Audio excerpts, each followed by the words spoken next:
Voilà comment une femme que Jésus n'a pas voulu guérir parce qu'il ne la connaissait pas. La Bible dit, c'est lui qui dit d'habitude, qu'il t'en soit fait selon ta foi. Mais ce jour-là, la femme là-bas, créée à l'image de Dieu, elle n'a plus consulté Dieu parce que quand il te crée à son image, c'est toi qui imposes le rythme. Amen. Elle dit tout ça c'est long. Si je touche son vêtement, je suis guéri. Amen. Quand elle touche le vêtement, Dieu s'arrête. Il dit, quelqu'un m'a touché. Elle dit, mais tout le monde te touche. La preuve, tout le monde prie. Même les bouddhistes, les musulmans, les païens. Tout le monde dit si Dieu le veut. Tout le monde te touche. Il dit, non, tout le monde me touche, mais tout le monde ne vole pas quelque chose sur moi. Moi, on m'a braqué aujourd'hui. Dieu dit, non, j'ai perdu mon porte-monnaie. Dieu dit, attends, Pierre, tu as perdu quoi? Il dit, j'ai perdu mon porte-monnaie. Il y a quelque chose qui ne va pas. Quelque chose m'a quitté. Parce que quelqu'un m'a touché. Et quand il se tourne, il localise la dame. Et la dame lui explique. Vraiment, j'en avais besoin. Et bizarrement, on constate que la maladie a disparu. Ce n'était plus une affaire de Jésus qui te dit qu'il t'en soit fait selon ta foi. Bartimée a dit, je vais être guéri. Il dit, alors, que tes yeux s'ouvrent, vois. Et le gars a vu. Et que tu as fait selon ta foi. Mais ce jour-là, c'est Dieu qui a fait selon sa foi. Amen. Lui-même, en fait, Dieu a fait une guérison que Dieu même ne savait pas. Dieu a fait une guérison que Dieu même ne voulait pas. Elle est guérie sans l'autorisation de Dieu. Parce que c'est quand elle est guérie que Dieu réalise que quelqu'un est guéri. Amen. Qui dit quelque chose m'a quitté. Qui m'a touché? Et l'homme spirituel, c'est l'homme, c'est celui qui sait quelles sont les actions à poser pour prendre entre les mains de Dieu quelque chose. Amen. C'est pourquoi écoutez-moi bien. Quand un homme est spirituel, on dit Dieu donne et c'est lui qui reprend. Mais l'homme spirituel, il est de face celui qui envoie Dieu à reprendre.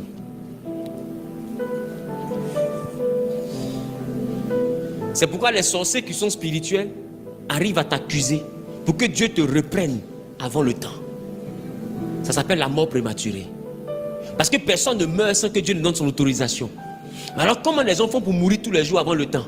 C'est parce qu'un homme spirituel sait qu'est-ce qu'il faut faire pour envoyer Dieu à faire avant le temps de faire. Amen. C'est cette équation-là qu'eux ils ont résolue. Eux ils ont trouvé une méthode qu'on appelle l'accusation. Donc ils t'accusent. Et par l'accusation, ils demandent justice. Et la justice qui demande passe par ta mort. Son quotidien de voir. Il était assis même en présence de l'ange de l'Éternel. Ça veut dire que Élie là, il n'a pas ami.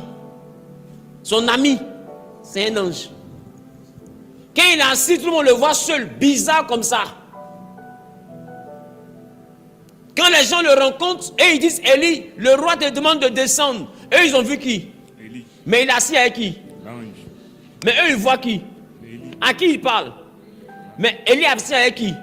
Est-ce qu'eux, ils voient l'ange? Non, Élie est dans deux dimensions. Il est dans la dimension, ses yeux d'en bas voient les soldats, ses yeux d'en haut voient l'ange. Mais eux, ils n'ont des yeux que charnels. Non, ils ne voient que Élie, mais ils ne voient pas l'ange. Non, ils disent à Élie, toi seul descends. Il dit, je suis homme de que le feu descende. Et vous allez voir que plus tard, quand Élie décide de descendre, ce n'est pas parce qu'il a envie de leur obéir. C'est parce que celui qu'eux, ils ne voient pas, qui est un ange que son Dieu met à ses côtés, lui dit, descends, ne crains rien, il n'y a rien qui va se passer. C'est sur la base de cette parole qu'Élie se lève et puis il descend. Ça veut dire que quand Élie descend, il ne descend pas seul. Quand Élie voyage, il ne voyage pas seul. Quand Élie marche, il ne marche pas seul. D'ailleurs, quand il a transmis ça à Élisée, Élisée aussi a commencé à être environné d'un environnement angélique que lui pouvait voir. Je ne sais pas si je parle à quelqu'un. Amen. Et Jésus a dit à Philippe et à Nathanaël, tout au long du ministère du Fils de l'homme, vous allez voir des anges monter et descendre. Ma question, Nathanaël et puis Philippe l'ont suivi, non? Ils ont vu combien d'anges monter et descendre? Ils ont vu combien? Aucun, n'est-ce pas? Mais en réalité, ils ont vu les anges monter et descendre par les miracles qu'ils opéraient. L'homme charnel ne voit pas le mouvement des anges, mais il voit le résultat de leur action. Amen. Je parle à quelqu'un? Amen. Les guérisons, les miracles, tout ce qu'ils ont vu là. En réalité, c'est ce que Jésus appelle, vous verrez les anges monter et descendre. C'est-à-dire que tout ça, ce sont les actions angéliques. Mais quand tu n'es pas spirituel, tu ne vois pas ce qui se passe au-delà du physique. Mais pour ceux qui sont prophètes et qui ont vraiment des yeux ouverts, ils peuvent vous dire qu'il y a des personnes qui sont malades du cancer. Ces personnes-là, pour être guéries, Dieu envoie un ange qui ouvre le ventre, qui fait l'opération, qui retire la maladie et puis ça se referme. D'autres assistent à ça. D'autres même deux fois sont retrouvés hospitalisés dans leur rêve, quelqu'un vient les opérer. Après la maladie a disparu. Amen. Qui a entendu de tels témoignages? Donc, il y a une réalité de là-bas qui est différente d'ici. Et je voudrais que dans le corps de Christ, pour ne pas qu'on tombe dans des crises, que chacun respecte la dimension dans laquelle chacun vit. Amen. Respectons-nous, vivants. Ce que tu ne comprends pas là, ce n'est pas fait pour que tu comprennes. Amen. Parce que ce que tu appelais à comprendre, Dieu configure ton esprit pour que tu puisses comprendre. Il y a des choses qui existent sur la terre avec le Seigneur que je vais vivre 1000 ans. Je ne vais jamais comprendre. Mais ce n'est pas mon appel. Qui compose ce son de dire? Donc je vais me garder même de me prononcer là-dessus parce que c'est une chose que je ne maîtrise pas. Et majoritairement c'est des sujets, quand tu vas poser la question à Dieu, des fois lui-même va rester silencieux. Parce que ce n'est pas ton appel. Si quelqu'un est gynécologue, que tu lui poses un problème dentaire, est-ce qu'il va donner un médicament? Ce n'est pas son appel. C'est même médecine, là. Les deux sont médecins. Mais les thèmes dans lesquels le dentiste va aller, là, le gynécologue ne connaît pas. Il ne comprend pas trop, ça l'a fait. Il dit, lui c'est le spécialiste. C'est qu'il a dit ça, il faut suivre ça. De la même manière aussi, si le gynécologue aussi commence son affaire, le dentiste aussi au pas. Le corps de Christ est le seul endroit où le dentiste corrige le gynécologue.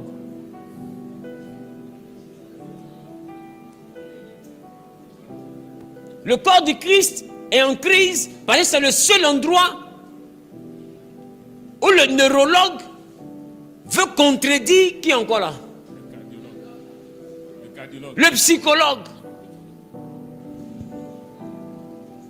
En fait, les spécialités ont un but.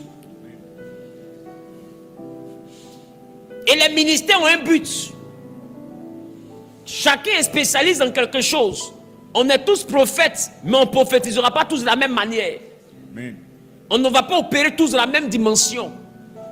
Et c'est ça le problème aujourd'hui. C'est qu'il y en a qui sont généralistes et qui veulent juger le travail des spécialistes. Et ils estiment que comme eux, en tant que généralistes, ils n'arrivent pas à comprendre le problème de l'appareil génital de la femme jusqu'à un certain niveau. Ils se disent que ça n'existe pas qu'on comprenne ça. Mais il y a un spécialiste qu'on appelle un gynéco. Lui, c'est son travail d'interpréter cet appareil-là. Qui commence à le dire? C'est son travail. Il est formé pour ça. Et ça ne veut pas dire que c'est un sorcier. Il est parti à l'université comme toi. Sauf que là où lui il est parti, là, tu n'es pas allé là-bas. Donc ça fait de lui un spécialiste. Ça ne veut pas dire qu'il est mieux que toi. Il n'est pas mieux que toi, mais dans son domaine, tu ne l'égales pas. Amen.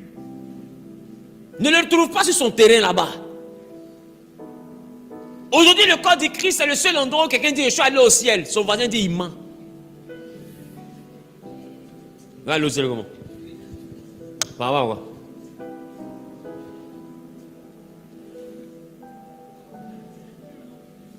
Qui compose ce télédit? Au fait, les gens veulent que tout le monde soit dans la même dimension. Dis à ton voisin, tu es toi, je suis moi. Tu es toi, je suis moi. Donc, le vent est invisible, mais il est mesurable par ses effets. Amen. Amen. L'esprit est invisible, mais reconnaissable aussi par ses manifestations concrètes. Je parle à quelqu'un? Amen. Donc, les hommes charnels, en réalité, qu'est-ce qu'ils constatent? Eux, ils constatent le monde spirituel. Mais les hommes spirituels, eux, ils constatent les effets qui nous envoient à constater des choses dans le monde physique. Donc, eux, ils ne vont pas regarder ce qui s'est passé dans le physique. Eux, ils vont comprendre d'où ça vient. Est-ce que je parle à quelqu'un? Amen. Est-ce que je parle à quelqu'un? Amen. Il faut être spirituel pour comprendre que les morts ne sont pas morts. Amen. Il faut être charnel pour comprendre que ils sont morts. Nous sommes morts. Si Dieu nous interdit de partir consulter les morts, c'est parce qu'il sait que les morts sont encore parmi nous. Amen. Et qu'on peut leur parler. S'ils n'ont pas accès à notre dimension et que nous n'avons pas accès à leur dimension, alors il n'y a pas de consultation possible. Amen. Je ne sais pas si je parle à quelqu'un. Amen. Mais si Dieu nous l'interdit, c'est parce que les morts continuent à vivre. Et ça, il faut être spirituel pour comprendre ça. Et l'église évangélique veut vivre un réveil, mais en même temps, l'église évangélique ose confondre le mort de l'esprit de mort. On ne confond pas un mort à l'esprit de mort. L'esprit de mort est un démon, l'esprit du mort est un défunt. Les défunts ne sont pas des démons, les défunts sont des vivants qui n'ont plus d'enveloppe corporelle. Il faut être spirituel pour comprendre ça. Mais la Bible nous interdit une certaine dimension de communion avec eux. La Bible nous interdit de les consulter parce qu'il y a des morts qui se font prophètes, qui se font esprit de prophètes. Ça s'appelle la divination, le démon Python. J'ai déjà enseigné ici. Il y a des morts qui donnent la capacité à prospérer, la capacité à s'enrichir, la capacité à manifester des dons et des capacités. Dieu veut l'exclusivité de notre usage. Il veut être celui qui nous utilise. Il veut être celui qui nous révèle les choses. Il ne dit pas que ce que les morts vont te dire là c'est faux. Hein? Mais il te dit que tout ce qu'on te dit, bien qu'étant vrai, mais qui ne vienne pas de lui, est faux. En réalité, le faux devant Dieu, ce n'est pas la fausse information, c'est la fausse origine de l'information. Amen. Voilà pourquoi un enfant de Dieu qui est spirituellement mûr et qui est un initié dans le mysticisme christocentrique, il ne regarde pas l'information, mais il regarde la source de l'information. Et c'est pour ça que je veux installer dans cette francophonie le mysticisme christocentrique. Pour que lorsque les gens sont en train de voir des manifestations spectaculaires, quand l'enfant de Dieu jauge ça, et qu'il chante, il comprend que tout ce que tu dis là c'est vrai, mais l'esprit qui parle là est faux. Amen. Automatiquement il te zappe parce qu'il est spirituellement mûr. Mais un gamin spirituel va dire waouh, quel don performant, quel don extraordinaire. Il a une précision chirurgicale, onomastique. Hein? Et il a le truc même, le gars, mais. Dis à ton voisin, mais quoi? Mais quoi? Mais c'est un esprit de mensonge. La vérité n'est pas une information dans le monde spirituel. La vérité est une appartenance. Celui qui est en Christ est vrai. Celui qui n'est pas en Christ est faux, même si ce qu'il dit est vrai. Amen. La vérité n'est pas... Écris ça bien. Donc du coup, ne prends jamais pour vrai une information.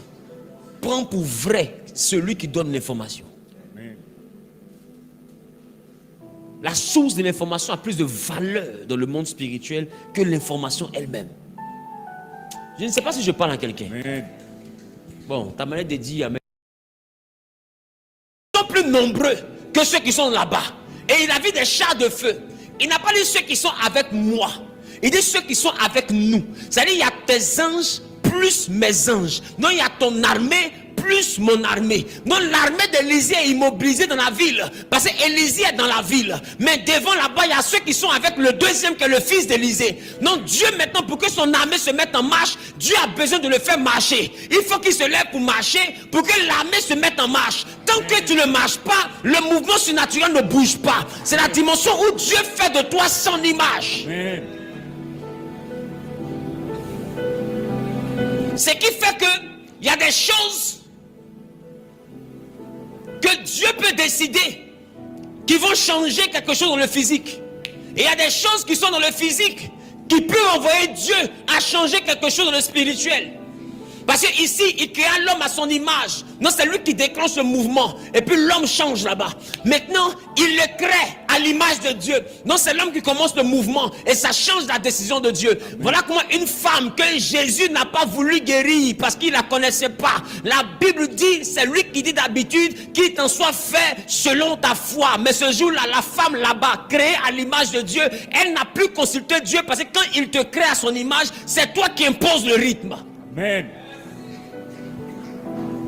Elle dit tout ça c'est long. Si je touche son vêtement, je suis guéri.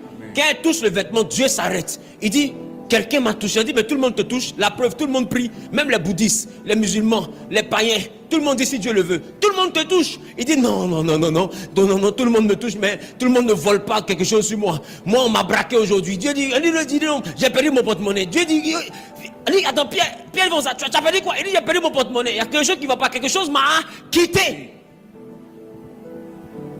Parce que quelqu'un m'a touché. Et quand il se tourne, il localise la dame. Et la dame lui explique. Vraiment, j'en avais besoin. Et bizarrement, on constate que la maladie a disparu. Ce n'était plus une affaire de Jésus qui te dit qu'il t'en soit fait selon ta foi. Bartimée a dit, je vais être guéri. Il dit, alors, que tes yeux s'ouvrent, vois. Et le gars a vu. Et que tu as fait selon ta foi. Mais ce jour-là, c'est Dieu qui a fait selon sa foi. Amen. Lui-même, en fait, Dieu a fait une guérison que Dieu même ne savait pas. Dieu a fait une guérison que Dieu même ne voulait pas. Elle est guérie sans l'autorisation de Dieu. Parce que c'est quand elle est guérie que Dieu réalise que quelqu'un est guéri. Amen. Qui dit quelque chose m'a quitté. Qui m'a touché? Et l'homme spirituel, c'est celui qui sait quelles sont les actions à poser pour prendre entre les mains de Dieu quelque chose. Amen.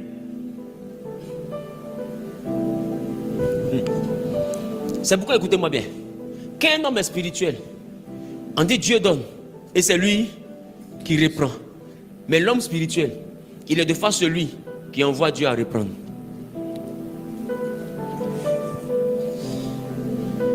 C'est pourquoi les sorciers qui sont spirituels arrivent à t'accuser pour que Dieu te reprenne avant le temps. Ça s'appelle la mort prématurée. Parce que personne ne meurt sans que Dieu ne donne son autorisation. Alors comment les gens font pour mourir tous les jours avant le temps? C'est parce qu'un homme spirituel sait qu'est-ce qu'il faut faire pour envoyer Dieu à faire avant le temps de faire. Amen. C'est cette équation-là qu'eux, ils ont résolue. Eux, ils ont trouvé une méthode qu'on appelle l'accusation. Donc, ils t'accusent. Et par l'accusation, ils demandent justice. Et la justice qu'ils demandent passe par ta mort. Qui comprend ce que je suis en train de dire? Amen. Et Dieu qui avait lui-même écrit que tu allais vivre 60 ans, il accepte que tu meurs à 28 ans. Ça s'appelle la mort prématurée. Mais ça, c'est face à des hommes spirituels. Maintenant, c'est ma question. Si eux, ils ont réussi à faire ça pour que des hommes qui ont toute une destinée meurent, ça veut dire qu'il y a des manières de faire pour qu'un homme qui est sur la terre aussi prospère. Amen.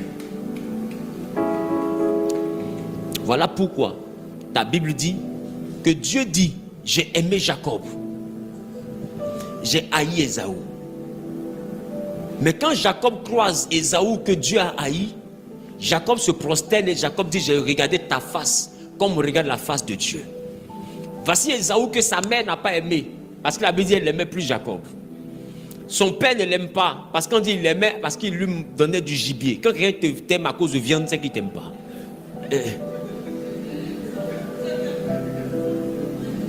Tu ne peux pas m'aimer parce qu'il te donne viande. Non, c'est que tu ne m'aimes pas. Le jour où il n'y a plus de viande dans la brousse, l'amour est fini.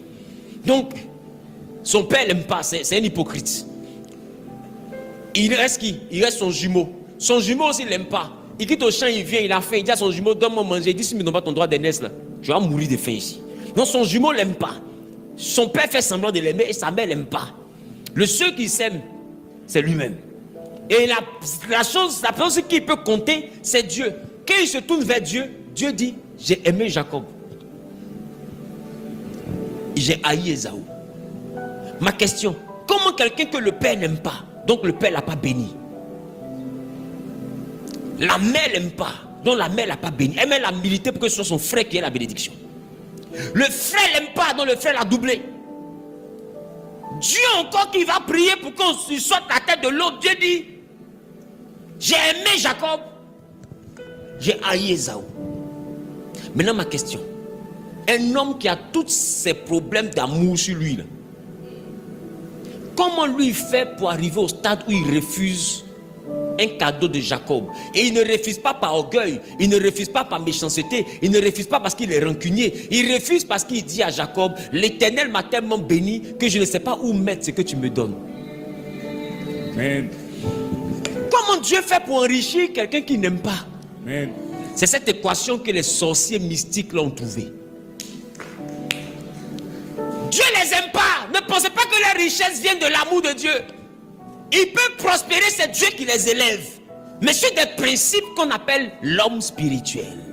Amen. L'homme spirituel s'est envoyé dans le physique quelque chose que de fois même Dieu n'était pas prêt à avoir. Parce que quand il te regarde, il te déteste. Mais quand un Jacob qui est béni va te voir, il va se prosterner. Et c'est ce qui se passe. Nous sommes les Jacob. On a le Saint-Esprit, on a le ciel ouvert. Mais quand on arrive dehors, on se prosterne devant des ministres qui sont mystiques. On se prosterne devant des présidents qui sont mystiques. On se prosterne devant des cadres qui sont mystiques. Et puis on dit c'est nous que Dieu aime. Mais ceux que Dieu déteste là sont plus puissants que nous. Amen. Comment ils ont réussi à devenir plus forts que nous pendant que c'est nous que Dieu a tant aimé? Amen. Parce qu'on a manqué le spirituel. Parce que l'homme spirituel, c'est... Reprends ton verset de Genèse. Dieu créa l'homme à son image. Donc, Dieu fait comme ça. Donc quand Dieu fait, ça se fait. C'est une action. Donc c'est l'action depuis le spirituel vers le physique. Ensuite... Il le créa à l'image de Dieu. Donc l'homme aussi peut faire. Et puis ça pousse Dieu à faire. Donc homme fait. Dès l'instant que l'homme est en train de faire comme ça, la main de Dieu fait quoi là-bas? Et ce qui se passe devant ton miroir. Quand tu soulèves ton pied devant ton miroir, le pied se soulève là-bas. Quand tu tournes comme ça se tourne là-bas. Donc ça veut dire qu'un homme spirituel, il sait quel mouvement il va faire pour envoyer Dieu à faire le même mouvement. Amen. Et lui, il fait ce mouvement-là depuis la terre. Et ça envoie Dieu à faire le mouvement-là depuis le ciel. Amen. Tcha, tcha, tcha, tcha, tcha, tcha, tcha, tcha, tcha, tcha.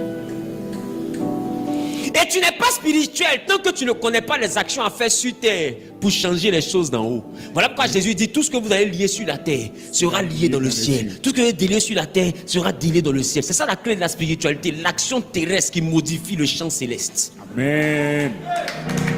Tant que tu ne comprends pas ça, tu n'es pas spirituel. Et laisse-moi te dire, l'action terrestre qui modifie la réalité spirituelle n'a pas besoin que tu sois chrétien. Ça a besoin que tu sois un sachant. Amen. Ça a besoin que tu sois un sachant. J'appelle ça les 1 plus 1 Égal à 2. égale à 2.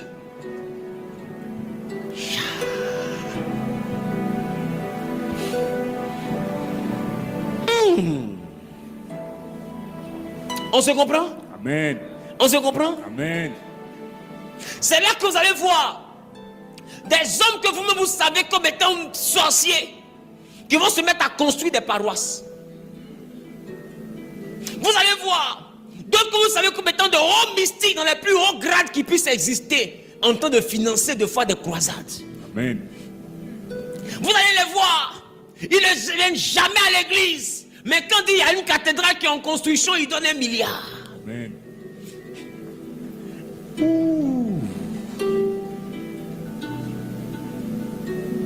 Oh, la vie éternelle les intéresse pas.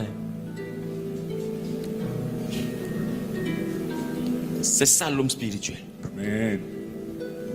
Mais nous devons adhérer à une forme de spiritualité qui fait que on attrape bien la vie éternelle, on ne la lâche pas.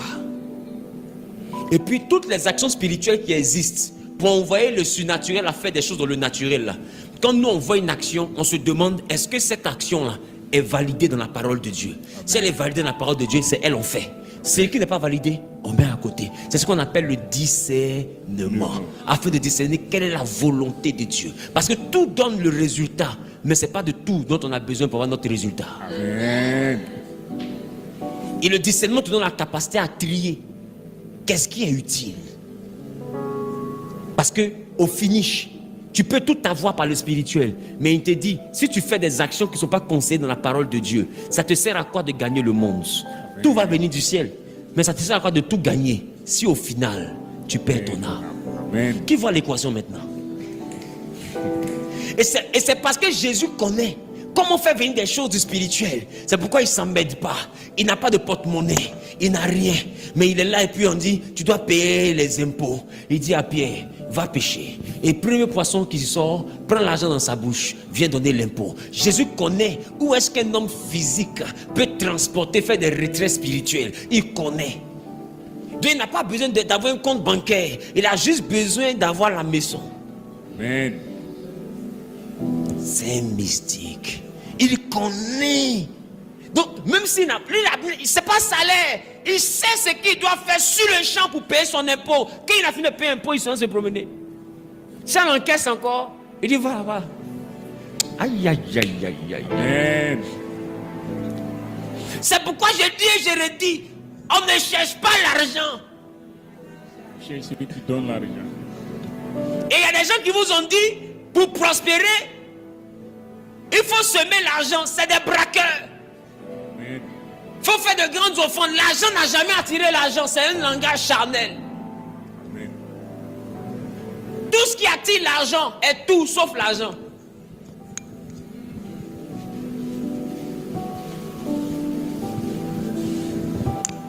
Ah, c'est là.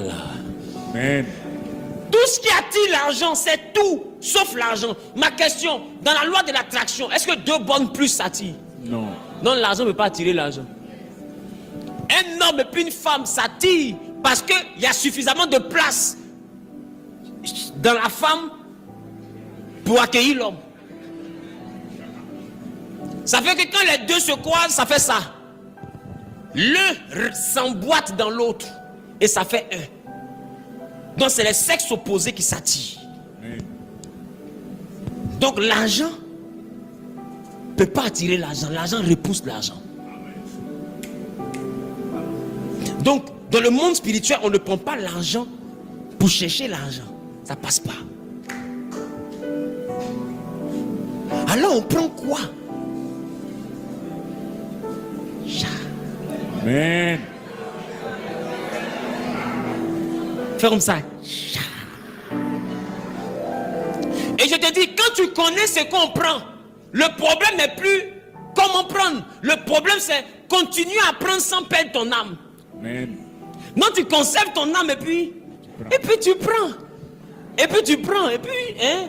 On dit que sert-il à gagner le monde si on perd son âme? Mais si je suis sûr de ne plus perdre mon âme, pourquoi que me sert-il seulement d'avoir mon âme seulement si je peux en plus de mon âme gagner le monde? Je reprends.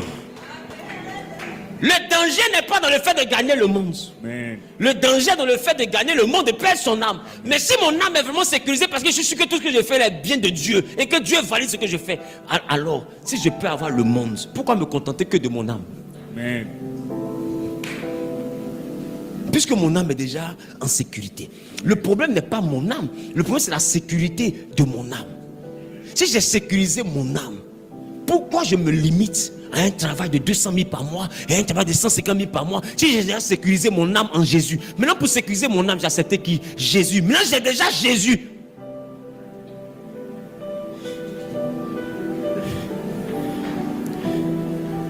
Les chrétiens me donnent la migraine. Ils ont peur d'être riches. Ils disent c'est les choses du monde. Mais après ils continuent de faire croisade. Laisse-moi te dire.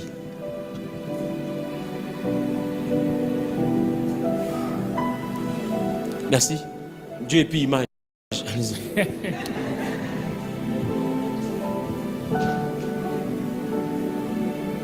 On dit, Dieu choisit volontairement de lier son action à l'action humaine sur terre. Qui a compris ça maintenant?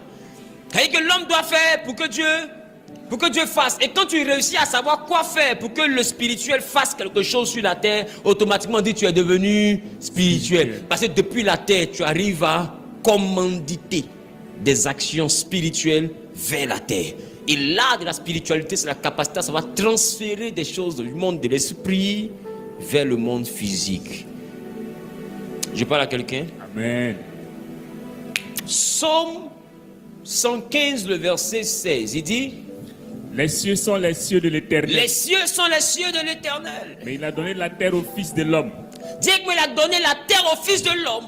Il a donné la terre au Fils de l'homme. Amen. Amen. Il sait que quelqu'un te dit, mais papa, faut tout dire.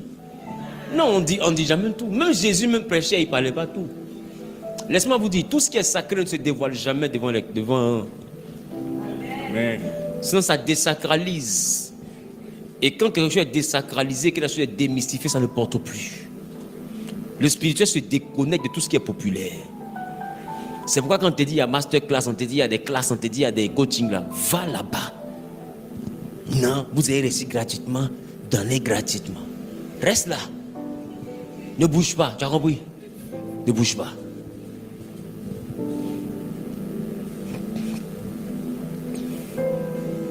Écoutez, même la grâce, je vais bientôt prêcher là-dessus. La grâce n'a pas de prix. Mais c'est à cause d'un prix que Dieu te la donne.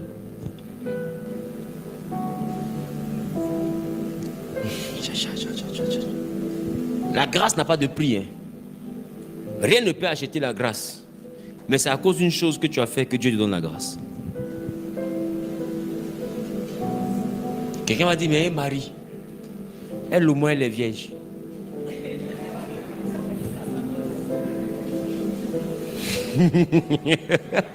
Il a compris, hein? Il comprend vite, lui. Tu as failli dire Marie, non? Elle a fait quoi? Elle a fait quoi? Elle au moins, elle est vierge. Et toi? Tu as vu que tu n'as pas réussi à faire ce qu'elle a réussi à faire, non? Parce qu'on dit auprès d'une jeune fille vierge. Donc, si elle a perdu sa virginité, cette grâce-là ne la localise pas. La grâce s'appuie sur la volonté de Dieu, mais la grâce s'appuie sur certaines choses qu'on voit aussi chez les hommes. Donc, la grâce n'est jamais un hasard. La grâce vient d'un prix qu'on paye, mais la grâce n'a pas de prix. Je prends un exemple. Tu jeûnes pour devenir un homme de miracle, pour que Dieu te tue dans les miracles, qu'il te fasse grâce de guérir les maladies les plus complexes. Tu jeûnes, mais il n'y a aucun jeûne qui peut donner cette puissance. Aucun. Mais Dieu va t'exaucer, te donner cette capacité parce que tu es en train de payer le prix dans le jeûne. Mais il ne faut jamais te mettre devant le peuple pour dire c'est parce que j'ai jeûné que je suis devenu un homme de miracle. Tu as jeûné, c'est pour ça qu'il t'a regardé. Le jeûne est un prix que tu as payé, mais il n'a pas regardé. Ce prix-là ne peut pas payer le don que tu as reçu. Amen. Ça ne suffit pas. Mais c'est à cause du prix-là qui t'a localisé. Je ne sais pas si je parle à quelqu'un. Amen. La grâce n'a donc pas de prix. Mais Dieu regarde un prix qu'on paye pour nous faire grâce. Amen. Donc au nom de la grâce, ne t'assois pas pour dire j'attends et je vis de la grâce. La grâce a plus que quelque chose que tu fais. Mais la grâce ne dépend pas de la chose que tu as fait. Qui comprend ce que je viens de dire? Amen. Et il y en a qui ont un travail et puis qui sont tentés de dire moi que tu vois là j'ai souffert, mais après ça on a jeûné. On a prié, on a payé le prix. C'est comme si tu es en train d'expliquer que c'est tout ceci qui a envoyé cela. Ma question, tu payes cette heure et tu pries. Tu peux te chercher à jeûner. Mais Dieu a regardé tout ça et puis il a décidé de te faire grâce. Mais ce n'est pas tout ça qui a rendu ta vie comme ça. Qui comprend ce que je suis en train de dire? Amen. Voilà. Donc il a fait, il dit les cieux sont les cieux de l'Éternel, c'est ça? Amen. Et il a donné la terre au fils de l'homme. Ça veut dire quoi? Dieu opère depuis les cieux, les hommes opèrent depuis la terre. Et Jésus dit désormais, tout ce que les hommes vont lier sur la terre sera lié dans les cieux.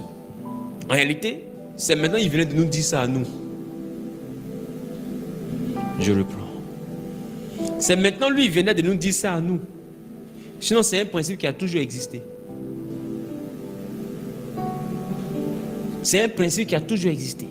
Amen. C'est pourquoi vous allez voir que dans le monde obscur là-bas, quand quelqu'un veut quelque chose, le féticheur va aller consulter. Bravo. Amen. Il va le consulter. Mais qu'est-ce qu'il recherche? Il recherche l'action qu'il faut poser ici pour déclencher ce que tu veux de là-bas. Et pour avoir cette action-là, il va le consulter des entités de là-bas.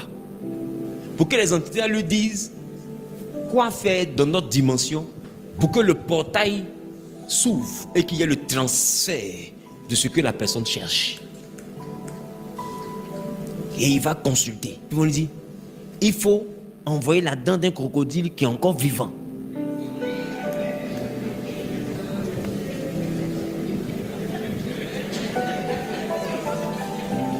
Et vous demande pardon. Donc, Là, quand c'est comme ça, c'est que le génie ne veut rien te donner. Il faut aller te promener, c'est fini. Il y a un Korosi qui est là, vivant là. Tu enlèves sa dent comme même si tu es dentiste. Et il va te dire, il faut peut-être un mouton noir.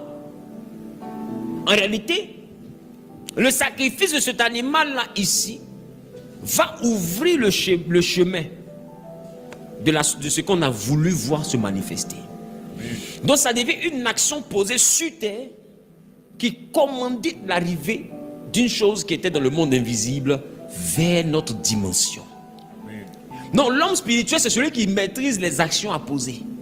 Et Jésus voulait leur donner la capacité de réussir la délivrance, qui était la capacité de libérer l'entité humaine qui était possédée par l'entité satanique. Et Jésus dit, pour ça, sur terre, il doit y avoir équation de jeûne plus prière. Et vous aurez les résultats. L'homme spirituel est celui qui maîtrise les combinaisons. Amen. Donc avoir les dons spirituels, c'est une chose. Être spirituel, c'est une autre chose. Amen. Amen. Amen. Amen. Amen. Donc, principe fondamental que vous devez retenir. Dieu agit par autorité, parce que demain on va poursuivre. Dieu agit par autorité, l'homme agit par légalité territoriale. Donc l'homme a un territoire, a une terre depuis laquelle il agit. Et Dieu a son trône depuis lequel il décide. Voilà pourquoi la Bible dit, il fait de la terre son marchepied et des cieux son trône. Les cieux sont son trône, la terre est son marchepied. Sans intervention humaine, le ciel respecte ses propres lois. Ça là, c'est à retenir pour la suite. Le ciel respecte ses propres lois sans intervention humaine. Ça veut dire que quand l'homme vient intervenir, le ciel modifie les lois. Il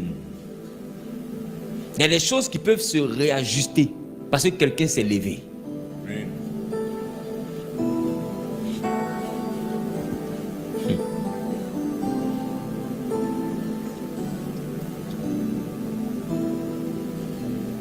On va voir quelque chose.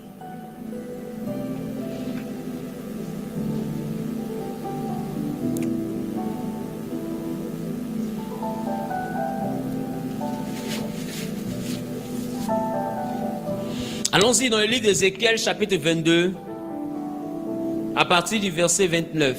Ézéchiel 22, 29. Ézéchiel 22, 29. Le peuple du pays se livre à la violence. Le peuple du pays se livre à la violence. Commet des rapides.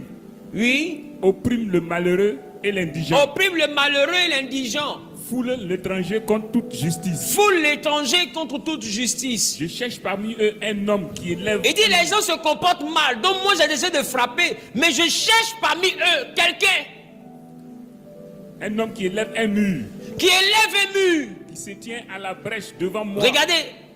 L'action de prier, de se tenir à la brèche, Dieu appelle ça élever un mur. Il dit un homme qui élève un mur, qui se tient à la brèche devant moi. Les gens se comportent mal, hein? Mais Dieu dit, il ne cherche pas un homme qui va les faire changer. Hein? Il dit il cherche qui? Un homme qui va intercéder. Poursuis. Papa, vas-y. Qui se tient à la brèche devant moi en faveur du pays. Oui, il dit, voici un pays où les gens sont mauvais. Dieu dit, il cherche un homme qui va se tenir devant moi en intercession en faveur de ce pays qui est mauvais. Poursuis. Afin que je ne le détruise pas. Afin que je ne détruise pas. Mais que je n'en trouve point. Et que. Mais je n'en trouve point. Mais je n'en trouve point. Regardez Dieu. Il dit, voici comment les gens se comportent. Le ciel veut respecter ses lois. Ça veut dire quoi? Quand les gens se comportent, qu'est-ce que le ciel a fait? Détruire. Dieu dit, pendant que dans le ciel ici, notre loi c'est de détruire un tel pays, mon Dieu, je cherche sur la terre un homme qui agit pour faire changer le ciel. Amen. Il dit, mais je ne trouve pas. Il ne cherche pas un homme qui va les faire changer. Hein. Il dit, il cherche un homme qui va arrêter la décision du ciel. Ça veut dire qu'un homme qui a les bonnes actions, des fois les gens sont mauvais. C'est pourquoi vous voyez que des fois, ceux qui sont mauvais là vivent longtemps. Et prenez le temps de remarquer, les hauts mystiques, si ce n'est pas assassinat ou bien accident, ils vieillissent. Vous savez pourquoi? Mais en même temps qu'ils vieillissent, ils ne font pas bon travail sur la terre. Ils sont mauvais. Ils font bon travail. Mais les gens vont prophétiser. Elle va mourir. Il va mourir. Et puis un matin, tu vois, il est devenu génique un coup. Elle dit, mais attends. Je vais vous expliquer pourquoi. C'est la spiritualité. Parce que quand Dieu prononce ce genre de choses, qu'il voit que le pays est mauvais, c'est-à-dire la personne est mauvaise, et que la personne mérite la loi du ciel, si la personne sur la terre a trouvé les bonnes raisons, les bonnes actions, a su élever un mur, cette personne n'a pas changé la décision du ciel. On n'a pas dit qu'elle doit changer, mais elle peut changer. Le pays est mauvais. Dieu ne dit pas je cherche quelqu'un qui va les évangéliser pour qu'ils s'améliorent. Il dit je cherche quelqu'un qui va intercéder pour que moi Dieu, je ne détruise pas. Mais le problème c'est que je ne trouve personne. Il dit quelqu'un qui va élever un mur. Ça dit quoi? Non, en dehors d'intercéder, élever un mur, c'est quelle action? C'est une construction, non? C'est une construction, non? Donc il est en train de dire je cherche un homme qui va poser des actions pour que je ne détruise pas. Donc il y a des actions qui envoient Dieu à ne pas détruire des personnes qui méritent la destruction. C'est-à-dire qu'il y a des actions qui peuvent envoyer Dieu à rendre riche quelqu'un qui ne mérite pas la richesse. Et Ésaü ne méritait pas la richesse. Mais Jacob vient le trouver riche. Parce que dans le ciel, il y a des lois. Mais sur la terre, on cherche un homme qui sait quoi faire pour que la sanction du ciel ne s'applique pas sur la terre. C'est ce que je vous ai dit ici. Sans intervention humaine, le ciel respecte ses propres lois. Et ça, vous devez l'intégrer. Quand Dieu dit je veux détruire, c'est qu'il a pris quelle décision? Ça veut dire que il y a des gens, Dieu a décidé leur pauvreté, mais ils cherchent quelle action ils vont poser pour ne plus rester pauvres. Ils cherchent. Il y a des familles qui sont condamnées à la pauvreté. Ce pays-là, eux, ils sont condamnés à la destruction. Dieu dit je cherche quelqu'un qui va se tenir à la brèche. Il y a des familles qui sont condamnées à la pauvreté. Et Dieu leur envoie la pauvreté. Mais il cherche quelqu'un dans la famille qui saura quoi faire pour que la pauvreté ne vienne plus. Amen. Et normalement, c'est toi. C'est toi qui l'as trouvé. Mais le problème, c'est que toi, tu avais dit naître de nouveau pour être un pauvre en plus. Qui comprend ce qu'ils sont en train de dire? Amen. Normalement, c'est nous que Jésus a trouvé dans nos familles. Mais quand on arrive, notre vie là, sont uniformes.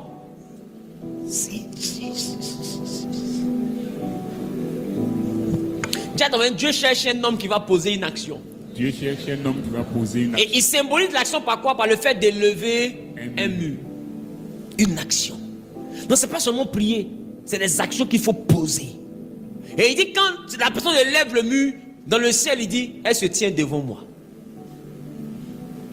Il y a des actions qui te mettent devant Dieu. Amen. Aïe, aïe, aïe. Je ne sais pas si je parle à quelqu'un. Amen. Je ne sais pas si je parle à quelqu'un. Amen. Donc, sans intervention humaine, le ciel respecte ses lois. Et je vous ai appris ici que vous ne devez pas appeler deux fois les difficultés que les hommes vivent injustice. Tout se base sur une justice. Ce sont les lois du ciel. On se comprend? Amen. Et quand Job a commencé à souffrir, il semblait vouloir se plaindre à un moment donné. Qui se rappelle de ça? Amen. Et Dieu lui a demandé quoi? Connais-tu les lois du ciel? C'est une façon de dire que le ciel est en train de respecter ses propres lois. Et ça l'a conduit où? Dans la souffrance. Donc quand le ciel respecte ses lois, une femme peut souffrir, un homme peut tout perdre. Et Dieu dit, je cherche quelqu'un qui va poser les actions qu'il faut pour que je ne détruise pas. Donc ça veut dire que Dieu, même des fois qu'il applique les lois du ciel, là, son cœur n'est pas entier dedans. Amen. Il cherche les actions que tu dois poser. Et quand tu connais les actions à poser pour freiner la main de Dieu contre toi, on dit que tu es spirituel. Amen. Et les sorciers de la famille connaissent les actions à poser Pour que Dieu enlève sa main sur quelqu'un pour qu'on le tue. Ils sont champions dans ça. C'est des grands intercesseurs.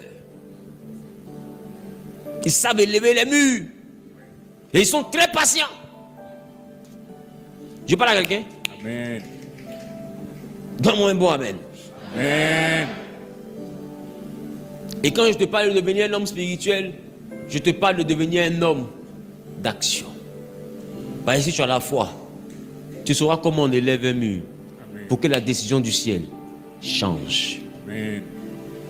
Je parle à quelqu'un? Amen. Parce que la vérité, Dieu connaît les projets qu'il a formés pour nous.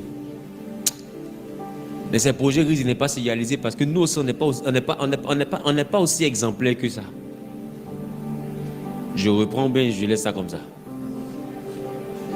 Qui comprend ce qu'il vient de dire là? Amen. Donc si Dieu veut regarder nos comportements là, on ressemble à ceux qu'on a décrits là. On ressemble à ceux là. Critique, calomnie, méchanceté, ingratitude, aigreur, égoïsme, égocentrisme, tout. Et dit c'est compliqué. Chacun a son défaut ici, peu nazi. Donc si Dieu veut regarder ça, il va prononcer des sentences qu'il va réaliser. Mais il dit pendant que ça se passe là-bas, et qu'il a envie de frapper à cause de nos défauts, il cherche un homme qui va poser des actions. Ça veut dire qu'il y a deux choses. Ceux qui sont menacés peuvent poser des actions. Ou bien il peut avoir un homme. Il peut avoir un homme. Et je pense que ça a été aussi l'une des raisons pour lesquelles Dieu a mis à part des prophètes, des apôtres, des docteurs. Parce que les hommes spirituels qui sont engagés dans le travail spirituel, leur travail, c'est des hommes qui posent des actions. Pendant que l'homme d'affaires est en train de faire ses affaires là-bas, il y a un homme derrière qui pose des actions. Pendant que même chez les mystiques, chez les sorciers là-bas, tu le vois, il est au travail, dans sa grosse villa, dans sa belle voiture, il vient au plateau et tout. Mais derrière, il y a un homme. Pendant que lui, il est en train de travailler ici, puis tu le vois, si ses affaires marchent là, il y a un homme qui est en train de gorger mouton là-bas. Lui, il ne fait que ça. Il lance courir, regarde. L'autre aussi, il est devant vous, mais il est plus encore. Vous savez, le marché, en réalité, et il y a un homme derrière lui, il souffle. Qui comprend ce que j'ai en train de dire? Amen. Et il y a un homme qui élève le mur. Aïe, aïe, aïe. Amen. Et c'est comme ça que les histoires d'Israël se sont produites. Un homme s'appelait Balaam. Quand ils ont voulu aller faire la guerre, ils ont les soldats, mais ils sont allés chercher Balaam parce qu'ils voulaient derrière eux un homme qui élève un mur spirituel. Balaam connaît les actions qu'il faut poser pour gagner la guerre. Et Israël aussi avait son armée, avec comme commandant Josué, adjoint Caleb, de vaillants guerriers. Mais ils avaient derrière eux un homme qui s'appelait Moïse. Il n'est jamais sur le champ de bataille. Quand il se bat dans la vallée, lui il est sur la montagne, ses deux mains sont levées. Mais le combat dépend de ses mains. Amen. Il y a un homme qui pose des actions derrière et puis la bataille est remportée dans la vallée. Amen.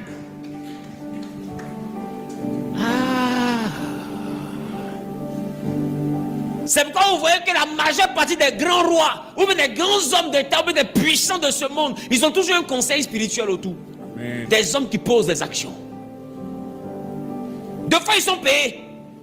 Ils sont logés. On leur offre maison, voiture, tout. Son travail là. Regarde. Faut pas m'emmerder. S'il y a quelque chose qui ne va pas, dis-nous quoi faire. On met tout à ta disposition. Dieu dit, je cherche un homme. Un homme qui saura quoi faire.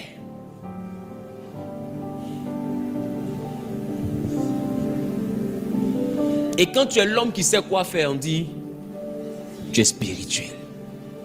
Parce qu'un homme charnel ne peut jamais trouver quoi faire. Tu sais pourquoi? Parce que pour le même problème, l'orientation que le Saint-Esprit va donner pour celle-ci, or, elle a le même problème que celle-là, ne sera jamais la même orientation pour celle-là. Donc, dans l'histoire de l'homme qui sait quoi faire, là, on ne fait pas le copier-coller. Tu ne veux pas dire que comme pour elle, c'était 2 jours de jeûne, alors pour moi, c'est 2 jours de jeûne. Voilà pourquoi il y a des gens qui ont le même problème qu'Esther, qui font jeûne d'Esther, et puis ça ne passe pas. Parce qu'en réalité, les histoires de la Bible vous montrent qu'il y a des choses qu'on peut faire pour changer des décisions. Ça ne veut pas dire que tu dois recopier ce qui a été fait. Amen. L'histoire d'Esther nous explique que quand il y a une sentence qui s'élève contre toi, un jugement de fausse accusation qui s'élève contre toi, il y a des types de jeûnes que tu peux faire qui vont changer les choses. L'histoire de Daniel nous dit il y a des types de jeûnes que tu peux faire qui vont faire venir vers toi les bénédictions qui étaient suspendues dans le ciel. Chaque histoire te présente des types de choses que tu peux faire. Ça ne veut pas dire que tu dois reproduire le jeûne de Daniel. Donc j'ai un problème avec les chrétiens qui font jeûne de Daniel. Amen. Jeûne d'Esther. Esther n'a pas de jeûne. Le problème, c'est quel est le jeûne de l'esprit que je dois faire pour que ma vie soit libérée comme la vie d'Esther. Amen. Quel est le jeûne que je dois faire pour que ma bénédiction qui était suspendue descende comme pour Daniel. Amen. Qui comprend ce que je dis? Amen. Ça dépend. Quelle action je dois poser? Pour eux, l'action c'était le jeûne. Pour toi, c'est quoi? Amen. Tant que tu ne comprends pas quoi faire, tu n'es pas spirituel. Tu es un aveugle. Il y en a qui t'attendent. Tantôt tu jeûnes un peu, après tu es découragé. Tu pries un peu, après tu es découragé. Tu sèmes un peu, après tu es découragé. Et quand tu changes d'église, tu dis que c'est l'église qui n'est pas bonne. C'est pas une affaire d'église. C'est une affaire de quoi faire. Et c'est à ce carrefour que beaucoup de chrétiens. C'est à ce carrefour que beaucoup de chrétiens. J'ai pas compris. C'est à ce carrefour que beaucoup de chrétiens sont bloqués. Le carrefour, on sait tout ce que Dieu nous promet, mais on ne sait pas quoi faire pour que ça vienne. Et quand on voit les quelques-uns arriver à se démarquer, on se sent à l'aise en les diabolisant. Oh, il y a les 1+1. Tiens, ton voisin, Dieu cherche quelqu'un. Dieu cherche quelqu'un Qui sait quoi faire qui sait quoi faire pour changer la décision du ciel. pour changer la décision du ciel.